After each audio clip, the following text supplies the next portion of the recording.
This is JP Cortez, the Executive Director of the Sound Money Defense League, and I'm here today speaking to an old friend of mine, Jeff Deist. Jeff is the General Counsel at Monetary Metals, the former president of the Mises Institute, and formerly the Chief of Staff for Congressman Ron Paul. So, Jeff, thank you so much for chatting with me today. I'm looking forward to this. Absolutely, JP. Good to see you. Yeah, so let's start, you obviously with your very deep background in Austrian economics and libertarianism, generally ideas of freedom. Um, you know, we are today experiencing inflation at a rate that we haven't seen in decades. Americans are finding it harder to feed their families or warm their homes or even get an apartment, a car, medicine, whatever it is. So right now, inflation is a dinner time conversation, and it can no longer be hidden. The effects that all of this deficit spending and printing of money, how the effects of that we're now seeing them play out. What do you think? Are from here, are you expecting inflation to get worse? How does sound money play into this inflation we're seeing today? I don't know that I expect it to get worse. I expect it to be stubborn. Hmm. In other words, I think we're going to have at least a decade where people feel pain of pretty robust annual price inflation, right? We're talking at the store. Mm-hmm. Uh, the official CPI seems to be holding right now at about 3%, which is not the 2% target. We all know that actual price inflation is much higher than that. Larry Summers, the former Harvard president, just admitted a week or so ago, if we calculated it the same way we did back in the 70s and 80s, actually, and there's a million small ways where people are paying more that isn't just how much the Entenmann's at the grocery cost, but things like insurance. Mm-hmm. And you're paying insurance even as a renter. Mm-hmm. One way or another, we're all paying insurance. Auto insurance, I know a lot of some more providers have left California, for example. Flood insurance down in places like Florida, I think that's going to get quite expensive. And so there's a million other ways in which people are paying. And it's very hard for politicians to say that this isn't really happening with a straight face Right. anymore. Here's the thing is, we haven't experienced anything like this really since the early 1980s. So the late 70s, early 80s, the Paul Volcker era was when price inflation, really peaked in the American psyche as a sort of a thing in our lives, something that we have to live with, almost like when the Iraq War is going on, that's a thing in our life. Right. Inflation feels like that. It feels like something on our back.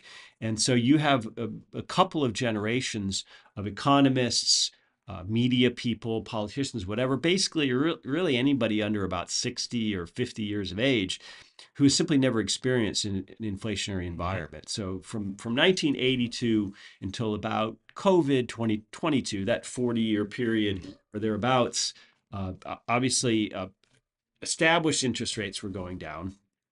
We can argue about whether the Fed sets them or targets them. I'm increasingly skeptical as to the power of the Fed to do that, but certainly the Fed influences them. Mm-hmm. So interest rates went down and down and down for about 40 years, and prices didn't really rise dramatically in a way that hurt people. And so we're in this new normal, Mm-hmm. and it's going to take people a while to get used to it. I would argue that inflation's at least 8%, might be 10% really. Shadow stats, I think that Yeah, number is closer to yeah. that. But we have to view this, I think, very, very differently uh, than the past, in the sense that there are two forces at work here still.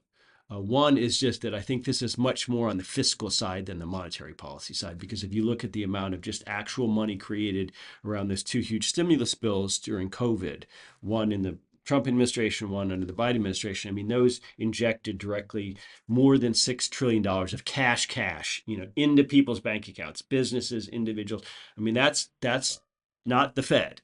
The other thing is, of course, is that we are still experiencing a lot of supply issues from COVID shutdowns. The economy's not like your lawnmower. You don't just pull the cord and turn it back on and resume mowing. That's not how it works. Mm-hmm. There's a temporal element to this that Austrians understand, I think, a lot better than the Paul Krugmans. Right. And there's also a malinvestment element to this. If you were invested in certain processes that got shut down during COVID, you might be gun shy about reinvesting in those. And so we still don't have supply chains the way as robust as we had them before. We don't even have employment really back up to the levels of pre-COVID. So, while obviously people in the Austrian camp tend to blame, you know, eh, if they gain 10 pounds, it's because of the Fed, right? Uh, but but I think on this time we have to look at it a lot differently and say that this is also a fiscal and regulatory Hmm. phenomenon.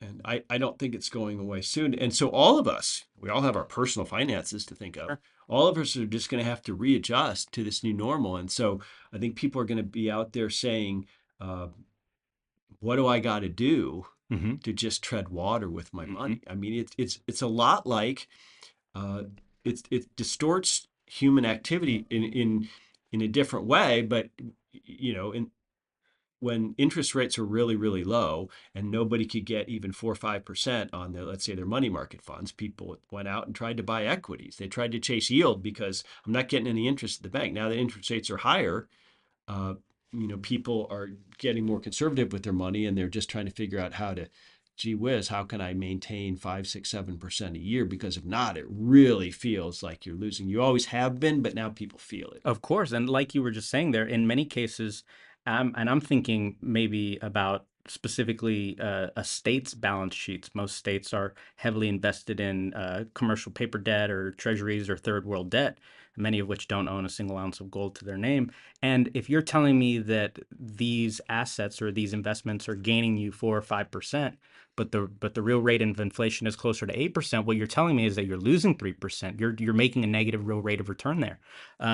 So yeah, I think, it's because it's undeniable now, and you look all over, and people are having a harder time understanding how this can be. And there have been a million different misdirections and pivots.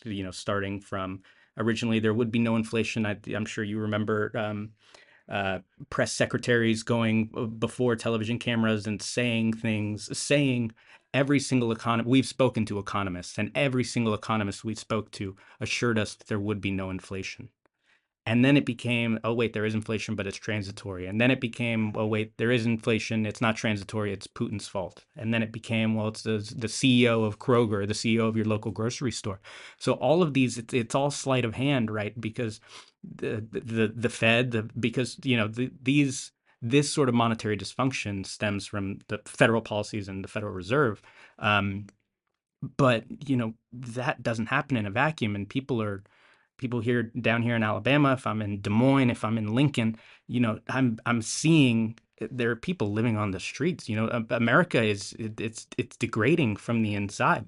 um and so much of that, I think, has to do with the money, and people are starting to wake up to that. Whoa, wait, why? Because no one uses the dollar because they want to. It wasn't an explicit choice, right? No one woke up in the morning and opened their closet and looked through all of the types of potential monies and said, "Ah, that one, the US dollar." The truth is, many of the alternatives that could potentially make good monies are saddled with regulations, with taxes, with all these disincentives that don't allow them to be used as money. So it's not that the US dollar is the best monetary instrument that could exist. It's that we're trapped, right? And to the extent that the dollar or money is a good, there are varying degrees of quality of that good. That means money can be done very poorly. It can also be done very well. And I would say, as insofar as the U.S. government or the Federal Reserve, a quote unquote independent institution, has a fiduciary responsibility to protecting the value or the savings of Americans, they've been extremely poor stewards of that. Um, and so, like in America, obviously, we're seeing people wake up to the just basic questions about money. Simply, wait, why do we use money? What problem does money solve? Where does it derive its value? Um, and I personally can attest to going state to state and seeing state legislators make it easier for individuals to buy and invest and save in gold and silver. It's also making it easier for the state itself if they want to protect their own coffers. They are now, in some cases, allowing treasurers to protect their wealth, their taxpayer funds with gold and silver. So people are waking up, states are waking up, whole countries are waking up. We were talking before we started here about the this it feels like a grassroots movement that's popping up through sections of Latin America, between El Salvador, between what we saw in the UFC octagon in Brazil, between Malay and Argentina. You know, there are fundamental questions, because sound money is doesn't exist in a vacuum. There are other things, that sound money itself has great implications to what a government can do, what it can't do, maybe more importantly. And those things are inherently intertwined with freedom, with liberty, with autonomy. Um, and so we're seeing these things light up all over the world. And maybe I'm interested in your take on this, as someone who was obviously in the thick at the Mises Institute. Do you see that Mises's works and sort of the Austrian school and the sound money ideas, do you see those being adopted around the world more maybe than in previous years? Well, it's hard to say. There's certainly reason for hope, and oftentimes things happen very slowly over one's lifetime, maybe even beyond one's lifetime. You could say you might trace the Trump phenomenon, for example, back to Pat Buchanan and Ross Perot in the early 90s, right? Sometimes things have to percolate for a while and then they find purchase in a particular individual. I would like to think that Ron Paul and his two campaigns had something to do with sort of bringing awareness Mhm. of the idea of what money is and how it could work. And I do think that uh, this this sort of Austrian versus neoclassical or Keynesian thing, it is coming to a head. Is that where you It think the is. battle is right now, between Austrians and neo-Keynesians? Where do the MMTers fit in No, there? it's beyond that. I'd like to think that what it is, but I think it's more about objective reality. In other words, there's an entire academic movement that's dedicated to making intellectual arguments for unreality, Hmm. right? That we can just have all these things. We can just have green energy at somehow no cost to us. In fact, we'll create jobs and we can just paper over deficits because we owe it to ourselves. And we can fund anything we want to because, as MMT tells us, there's the United States is a sovereign currency issuer and can never run out of it. So we're only resource constrained. Resource constrained sounds an awful lot to me like the entire fundamental basis of economics, which is scarcity. And scarcity requires choice, Hmm. and choice requires subjective valuation and all kinds of things. But when government comes along and mucks with money, that really has a profound effect on a society, far beyond just what we think of as economics. And it puts all of us uh, almost on in quicksand Hmm. because if you're an American, you probably get paid in dollars and you probably have your bank account in dollars. Not a lot you can do about that. If you're very wealthy, you can diversify across Hmm. jurisdictions and Sure. maybe have other passports, have savings in other countries. And frankly, the U.S. dollar is outperforming all. So why would you want to? But for average people, it's tough. And I hope that there's an awareness growing, and maybe the reality of human nature is it just takes some pain Hmm. for people to get To people to learn. change their thinking. Sure. And so with the money, I think I would say being broken. So you've got a moribund currency, and that in and of itself enables a lot of things, right? When you can spend endlessly, you're less likely to be considerate about how you spend. You're maybe more likely to go through expenditures that you wouldn't otherwise. In many cases, unfortunately, when we're talking about governments, that can play itself out in the form of wars, right? And in many cases, in the American case here, America has been fighting wars of choice, not wars of need, for many decades. And I would say, and I've made the argument, that endless printing of money enables this endless war. It's not an accident that America keeps fighting wars. Um, it's not an accident that you have homeless people living on the street outside of state capitals and outside of state legislators all around the country, but scraping together another 60 billion for Ukraine or Israel or whatever the war du jour is, there's no problem ever in doing that.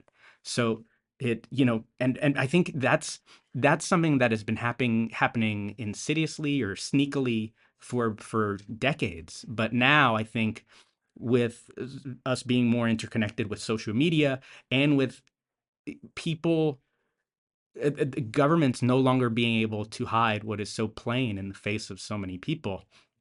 We're seeing that there's a, and I'm willing to concede that I might be a little too close to it, but I see a sound money movement here, and I'm very bullish personally on um, states, individuals readopting their own gold standards. And so this is probably something you've seen, the work you've been doing at Monetary Metals, very different, I would think, from the academic work done at the Mises Institute. Tell me about what y'all have been doing.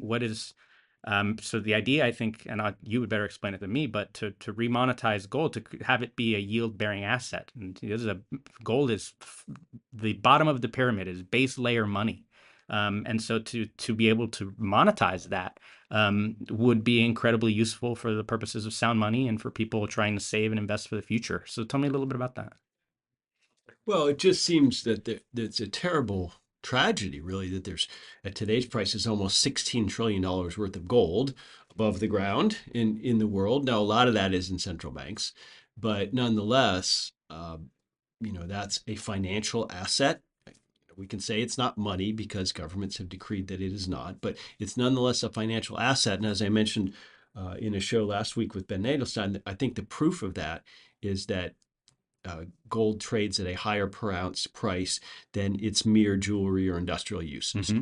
I don't think it would be $2,300, Closer to 24 as $2,400 of this, yeah. if it were simply a commodity for its gold and Mm-hmm. its jewelry and industrial uses. So I do think that there is a moneyness Mm-hmm. to gold that is reflected in its price that the market tells us. We don't have to decree that. So that's important. And why is a $16 trillion asset not being used as collateral, to pledge, to backstop insurance, to fund all kinds of production and all kinds of businesses and industries around the world? Well, basically because people, have locked up gold and don't view it in those terms. And so we're trying to make a tiny chink in that armor Mm-hmm. and start pulling some of this moneyness out of gold by using it uh, to finance Mm-hmm. production or use it to finance inventory. And this has been a really interesting experiment because most investments, most things people do, uh, whether they put money in a bank to earn interest or whether they invest it in a stock or a bond to earn whatever kind of return, they're thinking in terms of dollars. So what monetary metals does is an ounces business. Mm-hmm. In other words, we take ounces, we report in ounces, and we return ounces if you want them back. So we're trying to grow ounces, not dollars, and so that's a very different mindset. It's a very unique offering, and I hope we can grow it into something that really works, and I hope we can do so without the government coming along and doing something terrible to us. I hope we can be like Uber, and so by the time they catch on, it's too popular, or something like that. Mm-hmm. But I do, I'm sort of agnostic on the gold versus Bitcoin fight. I've been knee deep in that, waist deep in that, and so I'm not anti-Bitcoin and I own Bitcoin. I wish it well. I'm pro any sort of system that wrests control of money away from governments and Mm-hmm. central banks. I mean, I Mm-hmm. think that's key. And when you talk about some of these states you visit, and all, I mean, it would be very, very, very helpful to get rid of that 28% collectibles rate Mm-hmm. on gold at the federal level, which means every time you use gold, you can't go to the pawn shop and buy something that would be considered a taxable event, which is a real tragedy. People want to accept it for money; they should be allowed to. But nonetheless, I do agree. I do think there's a feeling out there about sound money, and I'm very interested in knowing what states can do to protect themselves in terms of legislation or a gold depository, some sort of favorable Bitcoin treatment. I know Caitlin Long in Wyoming's tried to Mm-hmm. do a lot in Mm-hmm. that arena. Um, we have to do something. Yeah. I think that's clear. Yeah, and I think one of my favorite things about monetary metals and what y'all are doing, and how the Sound Money Defense League, how our work dovetails into what y'all and others are doing, I think, is to remove the briars and the thicket and all of the things that surround gold and silver, or Bitcoin even. And so to clear all this out, so that really smart people can innovate within this space, right? The US dollar has been the US dollar for a long time. There hasn't really, unless you're calling like quantitative easing and sort of like financial alchemy, that being innovation outside of those things, there hasn't really been a ton of innovation in the money space. I guess when things went digital 20, 25 years ago, there was some of that. But, we're seeing today, I think, um, innovation like more fractional gold, smaller gold pieces than we've ever seen, so that they could be used as money. We're seeing innovation in the space of Bitcoin and some of those second layer solutions to make it workable as money. And I think that kind of goes back to what I mentioned earlier about how, it's not that anyone chose the dollar. It's simply that everything else that could potentially be workable as money is saddled with taxes and such. So, like you said, the 28%, that's a federal capital gains long term rate on commodities, which gold and silver were deemed by the IRS, not by statute. The IRS unilaterally by rule decided gold and silver are the same assets or similar assets as baseball cards and beanie babies and works of art. Um, and to that front, good news on that front. I actually just confirmed, I believe it was yesterday, Congressman Alex Mooney will be reintroducing legislation to eliminate that treatment, that incorrect treatment of gold and silver as a collectible on the federal level. Um, so we're seeing hopefully movement on that front because, like you said, if I'm buying $100 worth of groceries and I'm trying to do that with a couple Silver Eagles, when I go to pay my groceries, I think to myself, oh man, did I buy these Silver Eagles on the same day? What were the price when I bought them? What's my cost basis? And now I have to report a gain. And now the feds are going to tax me, and then the state is going to tax me as well. And it, as a question of the burden is too high. It's not workable as money. And so that I think allowing people the choice, allowing for competition and money to go back to the Hayekian idea of denationalizing currency and letting the market decide what makes the best money. Um, and so I think because money is such a societal tool, it's something that when I spend it, it's because I value the thing that I'm wanting more than I value the dollars. When I spend it, it's because I want to voice support for a certain good or a cause. On the flip side of that is when I choose not to spend it, I'm choosing to withhold my support. So this is a communicative tool, and I think what we're seeing by that sort of idea that is what money's used for, you can see how easily, for example, something like a CBDC could potentially or quickly endanger one's rights to withhold support in one case or to support certain things in another, right? The Canadians being an obvious example of a government squishing a movement that it didn't like.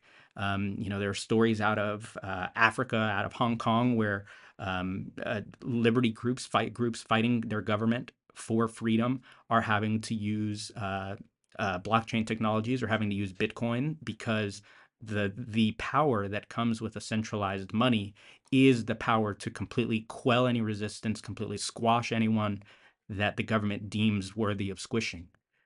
So it's the anti CBDC thing. I think is becoming a very popular idea.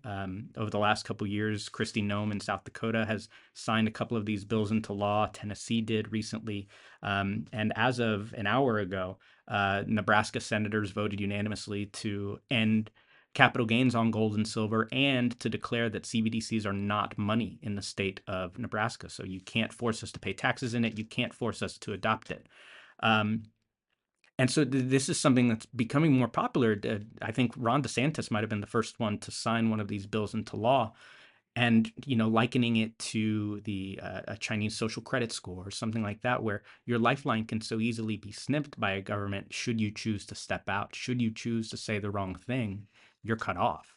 And that I think is the danger, one of the dangers outside of entirely consolidating the entire banking system, outside of the ability to tax or to negative or to tax savings, negative interest rates.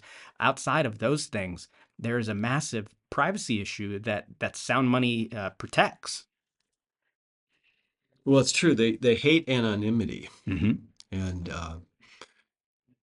that's why drug dealers use cash. Yeah, yeah, that's the right, and that's the U.S. They often talk about Bitcoin and these other things that how they're being used to funnel drugs or the weapons or whatever, without any irony or understanding of the fact that the U.S. dollar is the single most traded instrument around the world for illegal arms or illegal drugs or uh, human trafficking or all of these things happen in the dollar. That is the criminal's money of choice. Absolutely. And the CBDC thing is interesting because it has um, created this populist uprising, which I think is a good thing. We don't like government overreach, but Mm-hmm. at least if they overreach, maybe there's a reaction. And it's good to hear people like DeSantis are trying to do something about it. And if you Google Neil Kashkari on CBDCs, I think you'll find it on YouTube. You know, he's one of the Fed governors. He made some very candid statements a couple of years ago about the real uses of a CBDC, which are all nefarious. Yeah. Right? There's no good use. Mm-hmm. Tracking, monitoring, and of course, the negative interest rate thing is really scary because we've seen that in not just real interest rates but negative nominal interest rates on euro bonds Mm-hmm. for a good part of the last, let's say, 10 years. um, and so it's a way that you could stimulate spending, right? Just say, okay, there's a minus 3% interest rate on your B of A your B of A slash Uncle Sam Mm-hmm. account, and that's pretty frightening. And it really comes down to this. You mentioned what's the fundamental split today in economics, and I think it's really comes down to Say's law versus Say's law deniers, which we might euphemistically say uh, demand side stimulus people versus production Mm-hmm. people. And one thing that changed forever when Keynes came along in the 1930s and became popular was the idea that you create a healthy economy by stimulating demand for goods and services. And how do you do that? Well, generally speaking, that means a monetary or fiscal policy which is designed to do that. Mm-hmm. And that is a profound change from what humans understood in economics up until then. And let's not forget, economics was more holistic prior to the 20th century. It wasn't really viewed as a standalone discipline, arguably until late 1800s, early 1900s. And this idea that we just need to stimulate demand and production will happen Mm-hmm. is so fundamentally flawed, and just it's very hard to argue with people who just don't get that. Mm-hmm. MOTers being chief amongst them, but more broadly the Krugmanite types too. Um, the Austrian school is dedicated to the idea that a healthy economy requires capital. For starters, where do you get capital? Well, you get capital through savings, right? Through foregoing consumption and through profits Mm-hmm. that are put aside. That capital is then put into at risk, but put into attempts to increase productivity and profit. And as a result of that, production becomes better, faster, cheaper, whatever it does. And so by being more productive, whether as a firm or as, let's say, an individual, any of us in our personal lives, when we're more productive in producing whatever it is we do for whatever good or service we produce for a living, that gives us the ability then to go consume, Mm-hmm. right? That production in our own lives or in our own firms is what generates that trade in cash that gives us the ability to go out and have demand. So a focus on demand as opposed to production has been absolutely disastrous Mm-hmm. for the West. I mean, conceptually, economically, and otherwise. And if you want to say, well, Jeff, come on, wait a minute, look how rich the West did pretty darn good in the 20th century, and we're rich and we have this and that. But that's not the only question. The question for economics is what's the unseen? Mm-hmm. What would have been, Mm-hmm. right? And we see this all the time. The question is not, what is CPI? What is the cost of a gallon of milk? The question I'm interested in is what would be the cost of a gallon of milk absent all of the fiscal, monetary, and regulatory interventions Mm-hmm. we've had? Mm-hmm. Now that's hard to say. That's a difficult thing for social scientists to attempt to display or make clear to us. But nonetheless, that is especially the job of economists. And So if the Fed or anybody else comes along and says, oh, well, inflation's very low and it's in check. Okay, but maybe the natural order of a healthy and growing economy is deflationary on the Mm-hmm. price side, right? Mm-hmm. How will we ever know? And it seems economics or mainstream economics has just dismissed this.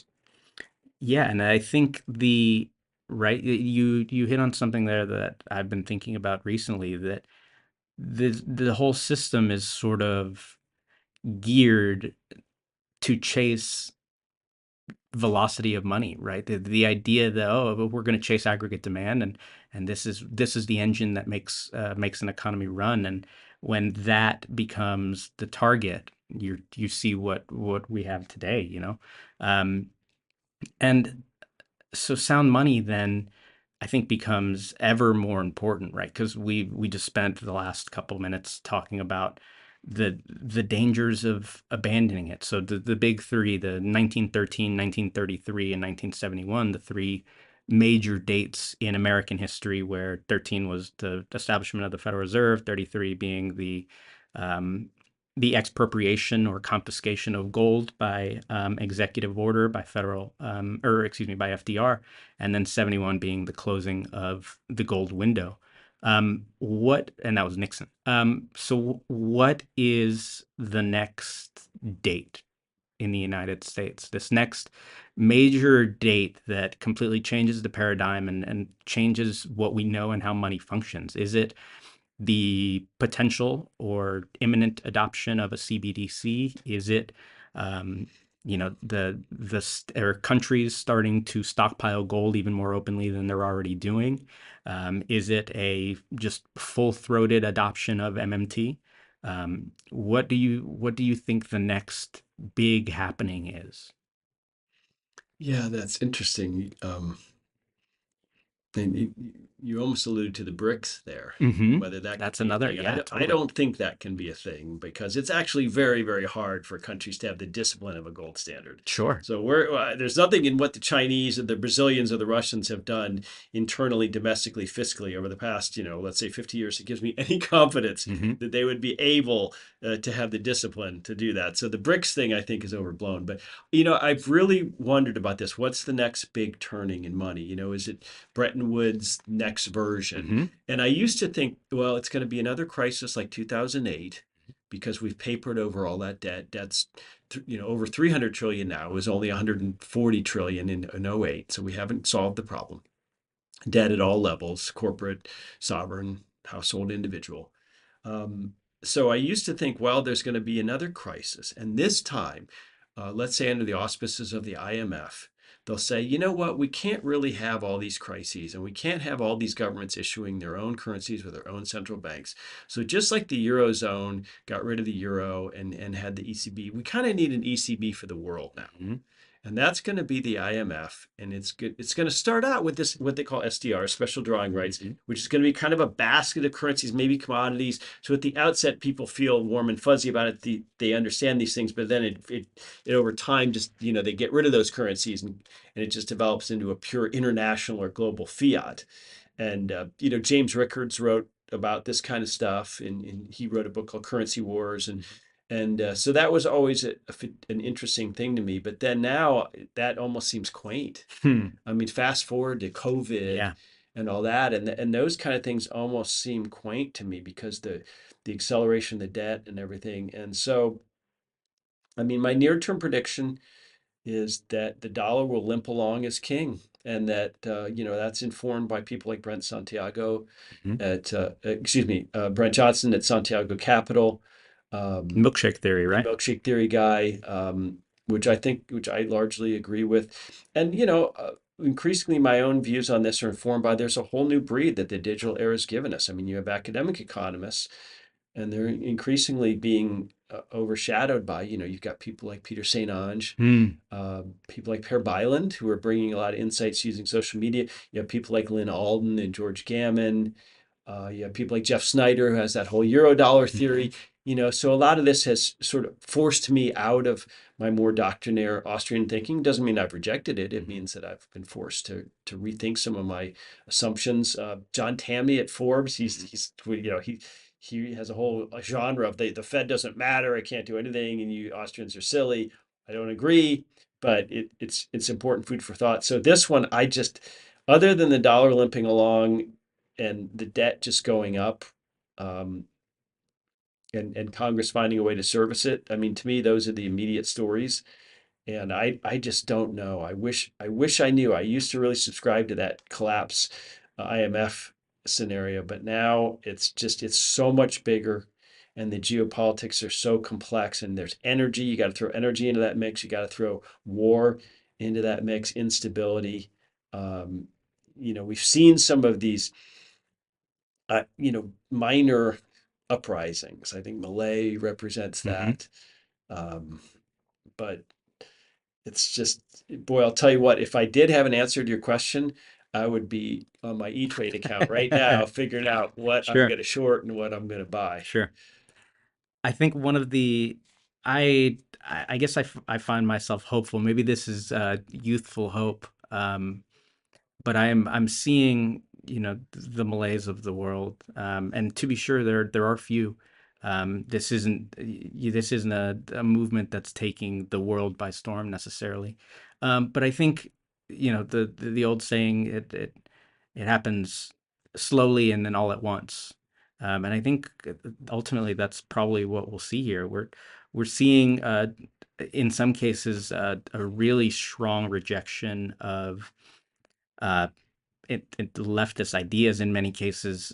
Latin America is a stronghold for leftist ideas for the last several decades, and now we're seeing Argentina and El Salvador sort of push back um, on on inflating the currency away, on harming the people in the country. Um, so between what's happening internationally, between what's happening, this is personal on the state legislature level. Um, I guess I'm more hopeful than ever that because of part of what you said, right? The interconnectedness of we've got Peter St. Ange, we've got we've got these giant accounts that are not just online, they're also going on TV. EJ Antony is another one of Peter's colleagues at Heritage. Heritage, and they've been doing incredible work there. And so I think that the government will continue to pivot, right? The government will continue to blame the next thing, whatever that is, be it supply chain disruptions or whatever the next war is, which Janet Yellen has already assured us that we have enough money to fight another war if we like. Um, I think ultimately that is going to. I'm hoping that creates, or a movement percolates through the average American who has never really given any thought to what money is, Hmm. who is just been saving in dollars, has dollars in their bank account, and finally and suddenly is finding themselves unable to afford to feed their family. Um, so yeah, I think I'm bullish, I guess, hopeful. On the future of sound money. I think you're probably right in that there had to have been some pain for people to wake up, to have scales fall from the eyes of people. And I don't think we're necessarily done yet with either the pain or with people sort of coming to the realization that money as it exists today in the United States is not a neutral good that is happening independent of everything else, right? This is all of these are policies, and this is all a choice. And to the extent that you believe that inflation is stealing from people, stealing from savers or wage earners, um, then it must be stopped, right? There's a moral and an ethical obligation to stop what is just an intentional policy of currency debasement. I agree 100%. Well, Jeff, I think we're close to wrapping up here. Do you have any final thoughts on kind of sound money? What you see in your everyday work with monetary metals? Any parting thoughts? No, I know people have too much on their plate. If I can only recommend one book, it's Mises's Theory of Money and Credit. I mean, that's over 100 years old now, and it holds up Hmm. phenomenally well. And there's portions that you can skip where he's talking about some of the historical stuff and stuff that's relevant at the time. But the core lessons of that book, I think, are you got to give the guy credit. They were Mm-hmm. unbelievably prescient. He's writing that in a time really before central banks. I Yeah. mean, yeah, the Bank of England, before the U.S. Fed, at Mm-hmm. any rate. And so it's a great book that I highly recommend. Great. Well, yeah, listeners should check that one out. Jeff, thank you very much for joining me today. Thank you for all the work you've done to promote sound money, to advance the liberties, excuse me, the ideas of liberty. As I was in my uh, early 20s, late teens when I was roaming the halls of the Mises Institute. And it was an incredible environment to learn from, some of the best academics in the world, some of the thought leaders in this space.